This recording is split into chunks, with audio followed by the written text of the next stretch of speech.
ये बढ़ता है। निफ्टी का इंटरडे चार्ट दिखाइए एक बार जरा। क्या शानदार मार्केट है ये। सुबह खुले गैप अप, फिर एक अच्छी खासी फैंसी डिप दी मार्केट ने वीरू, और जिस डिप की हमने बात भी की थी, और उसके बाद शानदार फुल कंट्रोल में अब बुल्स। ये मार्केट अब बुल्स के टोटल कंट्रोल में, टोटल एंड कंप्लीट डोमिनेशन में, और मार्केट अब आपको रिवॉर्ड कर रहा है अगर आपने पोजिशनल लॉन्ग रखा है और पोजीशंस को कैरी किया है। सबसे इम्पॉर्टेंट है ये। और देखिए एक चीज़ मैं बताऊं, इसके लिए बार बार एक चीज़ होती है कि अगर निफ्टी कभी भी हायर हाई और हायर लो के पैटर्न बनाए या पुराने पैटर्न्स को बस ब्रेक करना शुरू करे, उसके बाद आप बस लॉन्ग हो जाएं और प्रीवियस डे के लो को स्टॉप लॉस लगा दें और फिर बस वो स्टॉप लॉस को ट्रेल करते रहें। लगातार यही स्ट्रैटेजी रही है निफ्टी पर हमारी कि जब तक प्रीवियस डे का लो ना टूटे तब तक लॉन्ग रहें।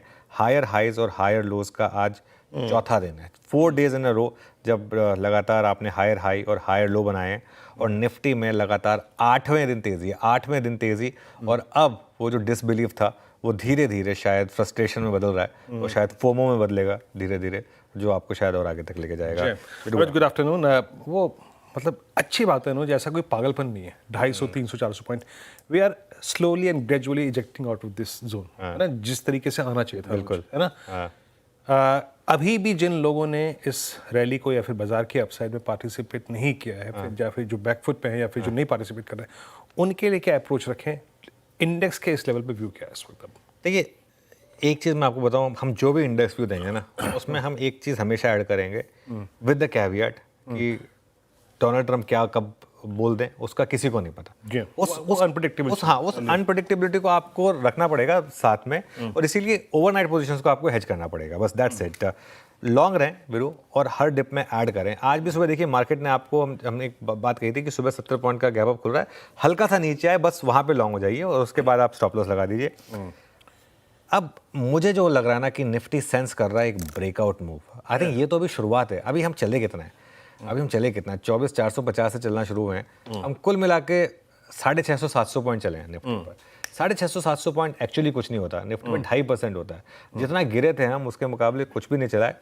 और एक चीज़, ज़्यादातर लोगों ने इस रैली को मिस करा है, खासतौर से वो लोग जो मतलब बहुत ज़्यादा, जब हम पॉजिटिव ले रहे थे ट्रोलिंग कर रहे थे, उन्होंने सबने इस रैली को बेसिकली मिस करा है। और जिन्होंने रिस्क लिया इस मार्केट में उन्हीं लोगों ने पैसा बनाया। और रिस्क भी क्या था, मतलब एक अप्रोच ये थी कि भाई वो जीएसटी कट आया है, सब कुछ हुआ है, पॉजिटिव हो रहा है मार्केट के लिए, अब मार्केट चलना चाहिए। और एक चीज़ बताऊँ, जिन्होंने ये रैली मिस किया ना, अभी तो बाजार उन्हें रुलाएगा। मेरा एक व्यू होता है कि इवन जो शॉर्ट साइड उनको तो ज़बरदस्त रुलाएगा, लेकिन जिन्होंने मिस किया उनको भी रुलाएगा। इवेंचुअली जिन्होंने 24,450 से मिस किया ना, वो 25,450 पर आएंगे। ये मार्केट का रूल है, दस्तूर है ये मार्केट का। और 25,200 अगर क्रॉस हुआ, बस ये एक लास्ट रेजिस्टेंस बची है 25,150 से 25,200। अगर 25,200 क्रॉस हुआ तो 25,500 से 25,600 मुझे लग रहा है बहुत तेज़ी से आएगा। इसलिए मेरा व्यू अब यही रहेगा कि आप निफ्टी पर यहाँ पर लॉन्ग रहें और स्टॉप लॉस को बढ़ाकर अब 25,000 पर ले आएँ। ये आपका ट्रेलिंग स्टॉप लॉस होगा। आज सुबह 24,925 की बात करें तो 25,000 पर आ जाएगा वो। और एक अगर 25,050 से 25,100 की डिप मिल जाए आपको इंट्राडे में आखिरी के 1 घंटे में, तो वो बाइंग अपॉर्चुनिटी होगी। पहला टारगेट 25,200 का है, और उसके बाद जो बड़े टारगेट में लेके चल रहा हूँ ना अब इस सीरीज़ के लिए, ध्यान से सुनिएगा, 25,500 से 25,600 ये टारगेट आपको बड़े लगेंगे, लेकिन परसेंटेज टर्म्स में कुछ भी नहीं है ये।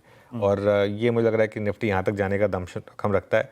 बैंक निफ्टी ने आज एक और अच्छी चीज़ की है, हालांकि अभी डिसाइसिव नहीं है, लेकिन 54,800 पर रिजेक्शन नहीं मिल रहा। आपको याद होगा पहले हर बार 54,800 पर रिजेक्शन आता था, अब 54 यही इसका 100 डे का जोन भी है। आज एक डिप मिली और उसके बाद 54 कल हायर लो बनाया।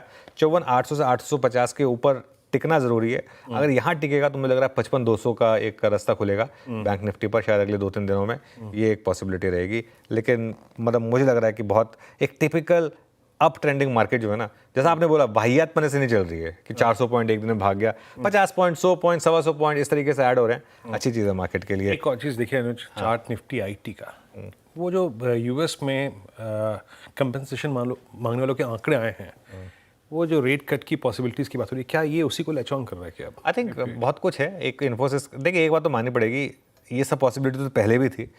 इन्फोसिस ने आके और बेलवेदर का यही काम होता है, इन्फोसिस ने आके मूड सुधारा। जिस लेवल पर आ गया था इन्फोसिस, वहाँ पर इस तरीके की खबर की ज़रूरत थी, वो आ गया और उसकी वजह से मूड सुधर गया। अब आई थिंक और कुछ नहीं तो 200 डे मूविंग एवरेज का मीन रिवर्जन ट्रेड ही प्ले आउट हो जाए, ये पॉसिबिलिटी है। वैसे चला है अब आईटी लोअर लेवल से, लेकिन थोड़ा सा मेरे ख्याल से वीरू अभी थोड़ा और चलना चाहिए।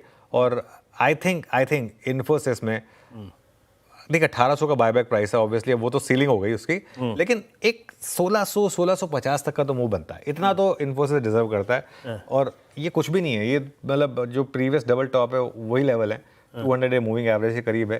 And I am not even saying कि प्रीवियस हाई की तरफ जाए जो 2000 प्लस थे, या इवन बायबैक प्राइस पे जाए, लेकिन 1650-1600 तक की आई थिंक इतनी जगह तो खुल रही है। फिर एफएनओ में क्या क्या स्टॉक्स पिक किया आपने? बिल्कुल अनुज, कुछ स्टॉक्स जो कि बहुत अच्छा कर रहे हैं। मैं पहला फार्मा स्पेस से एक एल्केम रखना चाहूँगा। प्लेसमेंट बहुत स्ट्रॉन्ग 2% अप है, लेकिन ये अभी 7 जनवरी को इसमें एक ब्रेकडाउन हुआ था, 200 डे में उस दिन तोड़ा था इसने, वो प्राइस रीगेन कर लिया। एक बुलिश फ्लैग ओआई देखिए आपके स्क्रीन पे, करीब 1.5% बिल्डअप यहाँ पे। तो एल्केम प्लेसमेंट के अनुसार बहुत ही क्लीन, बहुत ही, अगर आप देखें एक अच्छा पैटर्न और प्लेसमेंट इन डेरिवेटिव्स, पहला। दूसरा है सुप्रीम इंडस्ट्रीज, स्क्रीन पे लिखा आइएगा, 4% ऊपर हो चुका है, और नहीं इनफैक्ट अब 5% ऊपर हो गया है। इसने पिछले 2 सेशंस में अपने लास्ट ड्यू एवरेज यानी 50 डे मासिक पुल बैक लिया, 100 डे मासिक पुल बैक लिया, और 45.17 पे इसमें अच्छी शॉर्ट कवरिंग है। ये शॉर्ट कवरिंग के सहारे ऊपर आ रहा है, इस पर नज़र रखिएगा। और एक मैं रखूंगा यहाँ पर मेटल स्पेस से नाल्को। देखिए मेटल्स में बहुत स्ट्रॉन्ग मूव है, नाल्को में बहुत ही क्लियर चार्ट है, एंड मोस्ट स्पेशली अब बहुत बेहतरीन ब्रेकआउट एक वीकली चार्ट्स पे। हाँ, बहुत शॉर्ट टर्म में आप कह सकते हैं स्लाइटली ओवरबॉट, लेकिन ये एक बहुत ही महत्वपूर्ण प्राइस जोन को पार कर चुका है, 215 210। तो ये 3 स्टॉक्स बेहद शानदार। अनुज, कुछ ट्रेंडिंग और स्टॉक्स? बिल्कुल अच्छा, ट्रेंडिंग स्टॉक्स की बात करूँ उससे पहले मैं एक और चीज़ आपके सामने रखने वाला था। आज मार्केट में एक और अच्छी चीज़ हुई है, ये जो थोड़ा सा 2 सेक्टर्स जो चले हैं, एक है डिफेंस और एक है ऑटोज़। आज का टॉप गेनर है आपका भारत इलेक्ट्रॉनिक्स। ये आई थिंक शानदार तेज़ी से चला, 4% का टॉप गेनर है ये। दूसरा, जिस तरीके से मारुति, टाटा मोटर्स, आयशर मोटर्स, इनमें रैली रिज्यूम हुई है, एक सेंस बन रही है कि जो ऑटो में 3 दिन की प्रॉफिट बुकिंग, देखिए ट्रेंडिंग सेक्टर में आपको 2 या 3 दिन की प्रॉफिट बुकिंग मिलेगी बस, उससे ज़्यादा नहीं। उसके बाद वो वापस तेज़ी में आएंगे। तो अगर ये भी चल रहा है, आईटी, बैंक सब चल रहे हैं, तो मुझे लग रहा है कि फिर तेज़ी और बढ़ सकती है। और एक चीज़ आज इंटरेस्टिंग होगा देखना, एफआईएस के आंकड़े। आज अगर समहाउ, अभी तो हम 25,120 पर हैं, समहाउ अगर हमने 25,151 का वो जो उस दिन का हाई था, इंडिपेंडेंस डे की स्पीच के बाद वाला 18 अगस्त का हाई था 25,151 का, अगर आपने उसको क्रॉस किया ना वीरू, तो फिर मुझे लग रहा है कि फिर मार्केट में शायद कुछ शॉर्ट कवरिंग होगी। 5-6 हज़ार कॉन्ट्रैक्ट्स तो एफआईएस के शॉर्ट कवर होने चाहिए आज के इतने बड़े मूव के बाद। थोड़ा सा पुट कॉल रेशो बढ़ गया है, बस 1.32 पर आ गया है, तो वो थोड़ा सा स्लाइटली एलिवेटेड है, लेकिन खैर हमने 1 के नीचे इतना टाइम बिताया, थोड़ा सा 1.3 पे बिता लेंगे तो कोई दिक्कत नहीं है। ट्रेंड